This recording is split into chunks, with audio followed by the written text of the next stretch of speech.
Hello, friends. I'm Alan Fadling, and you're listening to the Unhurried Living Podcast, where we inspire you to rest deeper, live fuller, and lead better. Many leaders I speak with are drawn to the vision of an unhurried life, but they carry a common concern. Will I still get anything done? I've wrestled with that very question myself, but I've come to believe that we often confuse busyness with fruitfulness, and in doing so, we miss the deeper invitation of Jesus. In today's episode, we'll explore his words from John 15 and draw on the earthy, grounded wisdom of Wendell Berry. Together, we'll reflect on a more sustainable vision of productivity, one rooted not in frantic effort, but in abiding presence and in fruit that truly lasts.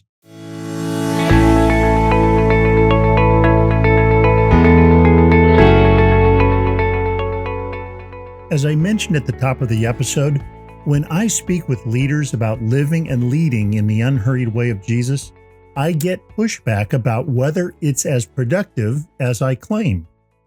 I've felt that concern ever since I wrote An Unhurried Life, so much so that I included a chapter in that book titled Productivity, Unhurried Isn't Lazy. But still, some hear the language of unhurried and can't help assessing it as not quite productive enough. Here's what I think.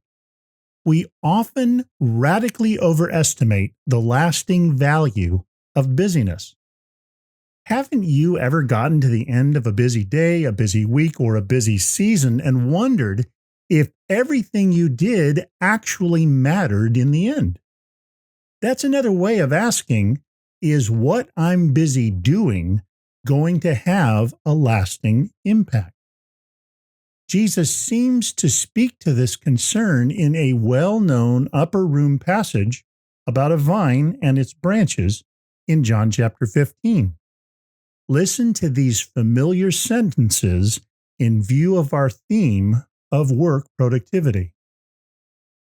Remain in me, as I also remain in you. No branch can bear fruit by itself. It must remain in the vine.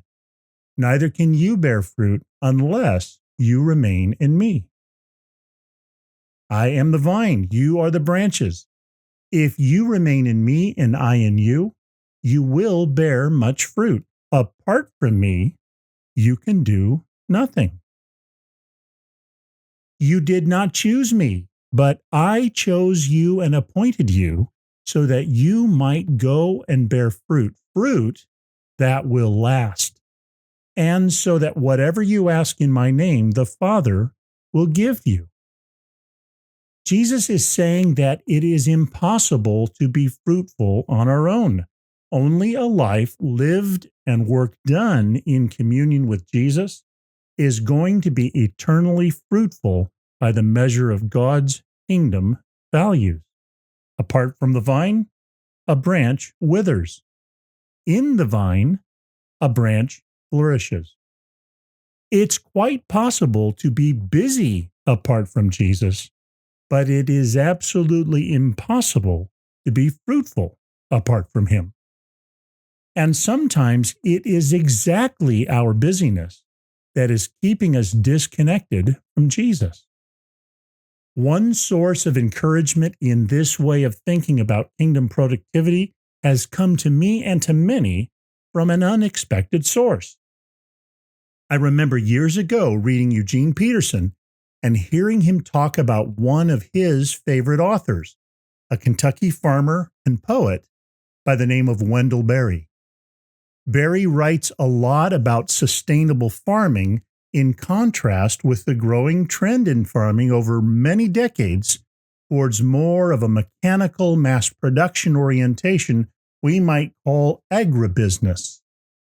Peterson basically said that as we read Berry's writings, whenever Berry said farmer, we could think pastor instead. Whenever he said farm, we could think church or ministry.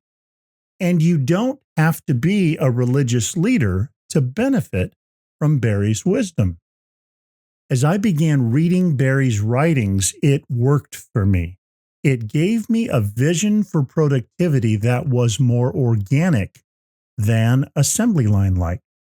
I could spend hours reading quotations from Berry's writings here that have helped me. I have a shelf full of his books in my library. Instead, I've chosen one book titled Bringing It to the Table, which is a collection of essays subtitled On Farming and Food. I could recommend many of his other books, but this is a fine one to get a taste for his message, his values, and his priorities. Let me share some lines from these essays and reflect aloud on the intersections I see between his vision of sustainable productivity and what I'm calling kingdom fruitfulness. In this passage, for example, Berry talks about the hidden costs of a certain sort of agricultural productivity. He says, quote, "We have been winning to our inestimable loss, a competition against our own land and our own people. At present, what we have to show for this victory is a surplus of food. But this is a surplus achieved by the ruin of its sources." End quote. Berry's point, I think, is this. High output from an industrial approach to farming has often come at the cost of ruining the land itself. The land then needs more and more industrial inputs to keep up those levels of output. In contrast, a more organic approach to farming allows the land to remain as healthy as it was before the planting, or even become more productive over time. Do you see the parallel with our sometimes mass production approach to ministry? We may celebrate rapid numerical growth, but we rarely hear about the volunteer turnover or staff burnout that may be quietly fueling that growth. I hear those stories on the other end. I've seen more emergency sabbaticals in the last 5 years than in the last 2 decades before that. Some leaders are profoundly weary. Now, let me be clear. I'm not saying that all large ministries are automatically unwell. The dynamics we're talking about here show up in organizations of every size, and every sized ministry can do well and can do better.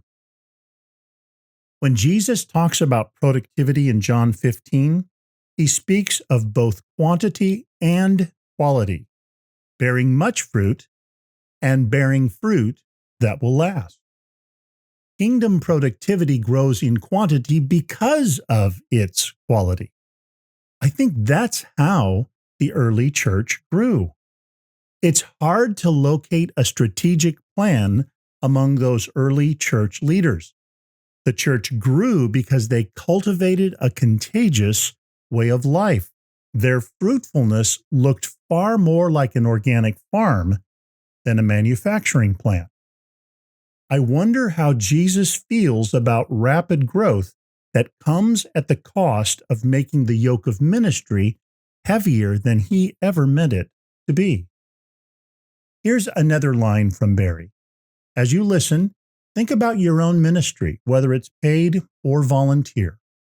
Quote, "If agriculture is to remain productive, it must preserve the land and the fertility and ecological health of the land. The land, that is, must be used well. A further requirement, therefore, is that if the land is to be used well, the people who use it must know it well, must be highly motivated to use it well, must know how to use it well, must have time to use it well, and must be able to afford to use it well. In light of the necessity that the farmland and the farm people should thrive while producing, we can see that the single standard of productivity has failed." End quote. In other words, true fruitfulness doesn't deplete the soil or the people. it nourishes both. So here's my paraphrase of what Wendell Berry has said for ministry leaders. Lasting ministry preserves the community through which it is being lived. It nurtures the people rather than using people to support the program. The programs serve the health and growth of the people, not the other way around. Leaders who seek lasting fruit must, in Berry's language, know their people well, value them above structures or budgets, and see spiritual maturity as more important than programmatic expansion. We often default to measuring what's easiest to measure: attendance, giving, activity. But that doesn't mean those are the most important or the most lasting metrics. Deepening faith, for example, is simply harder to measure. I don't think we want numerical growth that comes at the loss of joy or peace or soul health. Fruit that lasts is marked by an unforced rhythm of grace, peaceful, grounded, full of love. If the cost of our growth is growing anxiety and exhaustion, that is a red flag. Now, here's another line from Berry that really struck me. Quote, "Farming cannot take place except in nature. Therefore, if nature does not thrive, farming cannot thrive." A mentor of mine often said, Jesus didn't die for programs. He died for people. But sometimes our work can become more program-driven than people-centered. Programs matter, but only as they serve people. I remember times as a young pastor getting frustrated with college students because they didn't show up to my program. That frustration revealed something in me. It showed that I had started to care more about the programs I planned than the souls entrusted to my care. Ministry happens among people. Lasting fruit is relational, not mechanical. It's the overflow of communion with God. It's born in community, and it's that quality of life together that makes the fruit both abundant and lasting. Let's not confuse numerical growth with spiritual growth. Marketing and excellent programming can bring people in. That doesn't necessarily mean it's producing lasting kingdom fruit. The kingdom grows organically and relationally. If Jesus had meant to build a business, he would have chosen a different strategy, and no one could have done it better than him. One more quote from Berry that I've often returned to is this one. Quote, "It may turn out that the most powerful and the most destructive change of modern times has been a change in language, the rise of the image or metaphor of the machine." End quote. When I think about how church has changed over the years, this resonates deeply. In my early days as a Christian, the church felt like a family, a community, not a machine. But over time, I've seen that language shift. I've seen churches adopting business metaphors or even entertainment metaphors. But Jesus didn't speak in these sorts of metaphors. He used language and images like wheat and shepherds, vines and branches. These are organic images. Life cannot be squeezed into mechanical molds without damage. And finally, this line from Berry, one of my favorites, quote, "There is really no such thing then as natural production. In nature, there is only reproduction." Kingdom fruitfulness isn't just productivity, it's reproductivity. Lasting fruit isn't just output, but it's about people who are transformed and who, in turn, help transform others. That's the fruit that blesses the heart of the Father. Now, this is how nature works. Fruit contains the seeds of future fruit. This is the kind of growth we want to see in the church. That's the nature of fruit that lasts.